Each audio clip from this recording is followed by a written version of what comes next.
Good evening, YouTubers. Mike Martin's here, Mike Martin's channel, bringing you yet another housing video from New Zealand, way down under. And I really want to bring this up because there's an article that's out that was posted on the 2nd of February, which is in the future because I'm still in the 1st of February. And it's discussing how it's by this guy named Mike Hosking. House King, you get it, because he talks about housing. New housing laws are a mistake and xenophobia is to blame. So, if you guys were living under a rock for the last couple of months, you'd remember me putting up articles that New Zealand is passing a law to stop and ban foreigners from buying in New Zealand. Of any foreigner. If I was to go there and buy, yes, you could build a home.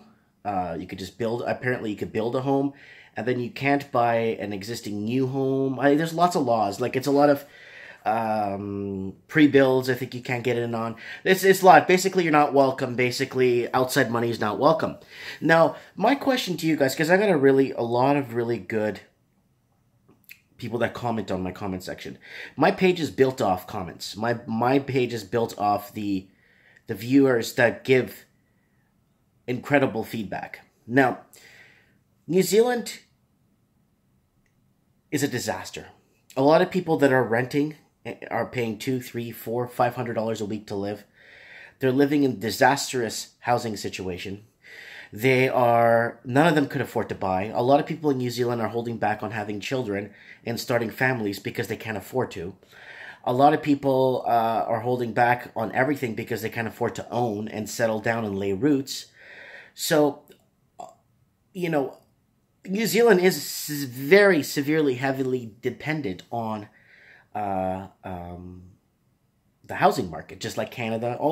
Pretty much every English-speaking country, minus the U.S., is very, very heavily dependent on housing. And when the markets crashed in 2007 and 2008 in the U.S., the rest of the world just watched as their markets pretty much took a small tumble, but then kind of reset. Not really reset, but rebuilt on itself, and there was no real crash. So people in New Zealand and Australia are watching the crash in the U.S. and saying, wow, kind of wish that happened here. Australia is going through a 30-year, 35, 40-year bull run in their housing market. So if you're born before, after 1979, you don't have a chance to buy in Australia. So New Zealand has gotten so bad with the meth houses, and a lot of properties need to be tested for meth, the drug methamphetamine, because they need to test for it because of the high levels of drug use in a lot of these homes. And a lot of houses are being, shut down or shut down by the city as contaminated. So what's happening in New Zealand? My question to you guys, I don't want to talk for hours, but I want to know from you guys, stopping foreigners from buying, what do you guys think? That means me, that means probably you if you're not in New Zealand. That means a lot of people cannot no longer buy property in New Zealand. I want to know what you guys think. Because, I'll tell you why. Because there's a lot of countries we can't buy in anyway already, right? There's a lot of countries. This gentleman here, Mike, his name is Mike too, he's saying the same thing. Oh, we're going to lose this, we're going to lose that, we're going to lose potential housing projects, and then new houses won't be built. But the problem is the new houses get built, but no one could afford to buy them. There's tens of thousands, if not tons of empty vacant units in New Zealand sitting empty. So I need to know, like, why? Okay, so if you remove foreigners from buying, fine. Then this will give you a very clear signal after Q1. I keep talking about Q1 on my show, Trends in the Housing Market. Don't forget to join me every Wednesday, 7 p.m. Tijuana time. I keep saying the same thing, Q1 of 2018, April, first week of April. I'm going to be looking for those charts, graphs, to see what's happening. Because they implemented this new law that foreigners can buy.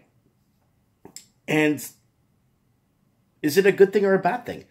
I mean, if you go to Vancouver, for example, you don't feel like you're in Canada. Like, I lived in Vancouver, I left. You don't feel like you're in Canada. I don't feel welcome when I'm there. everyone has that really cold, oppressed,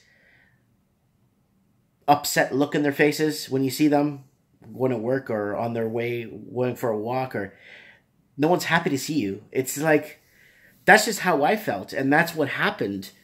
Why there's a mass amount of people leaving the big cities. But that's another topic for another day. But I want to ask you guys, what is New Zealand? What was New Zealand? Are the people having kids now raising them in the same New Zealand that they were raised in? What has happened? They sold out, just like Canada, just like Australia. They sold out to the highest bidder. I think it's better that people could think outside the box. Okay? Think outside the box. Create, develop, invent. Do what they can. And join in a stronger community. And be happy. Instead of being wealthy, divided, and everyone's pissed off. I don't know why the more wealthier we get, the more delusional we get, and the more the higher oligarchs or the people with the more wealth, they don't care what the poor person thinks. Poor person doesn't mean anything to them. Nothing. I don't care what you think. What are you talking about? Go talk. I don't care. And this is dangerous because people get treated like lower end of the community, or the lower end of the country, the lower end of the people, or the riffraff, or the undesirables. But they're the ones that built the infrastructure, the ones that gave in the money to build the country, or and forefathers and grandfathers who worked hard to put these countries together, to make them what they are today, and to make them, the unaffordability is just phenomenal. And how are people going to buy? People can't buy. So people, we're living in this gap right now. We're living in this huge gap where people living in these countries, English-speaking countries, are realizing and coming to grips that they'll never own. Now, the kids of these people are going to be programmed already right off the bat. Oh, what do you mean own a house? You're not going to own a house. You'll never own a house. I couldn't buy a house my whole life. So people are being massaged and programmed into believing that now they'll never, the people that are in this generation now that are bought out right now are like thinking, okay, I'm bought out. I came to grips.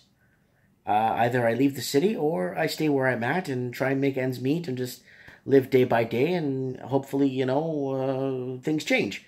But their kids, that's a different story. The next generation that comes out are going to be already programmed to believe that they can't own a car, they can't own a house. It's too expensive, and it's owning properties only for the rich. Owning property is a commodity. It's not an investment anymore. It's not an investment that you build and grow within the family. It's no longer. So what's going to happen now? I want to ask a question. What's going to happen now to the people that own, or the people that don't own, and the wealth doesn't get distributed to the children? These next generation's children are so worse off because the last generation before got some sort of wealth from those parents. Now, these parents going forward have nothing to hand down, and so it's going to deeply increase poverty levels, I think, in my opinion. Is it xenophobia? No, it's not. Xenophobia means that basically you are scared to lose your sovereign of your culture. You're losing your culture. Like Vancouver, what does it mean to be a Vancouverite anymore? I don't know. I went to Vancouver. I don't even know what it means anymore. It's like it lost its way of Canada, right? And Canada's a great country, but it's losing itself to the money. It's losing itself to the highest bidder. It's losing its next generation. No wealth being passed down to the kids to help out with loans and maybe get them a starter home, when like parents touch wood, pass on. Well, my dad left me a house and my sister, we're going to split it and we're each buying our own house. That's not happening anymore because everyone's renting.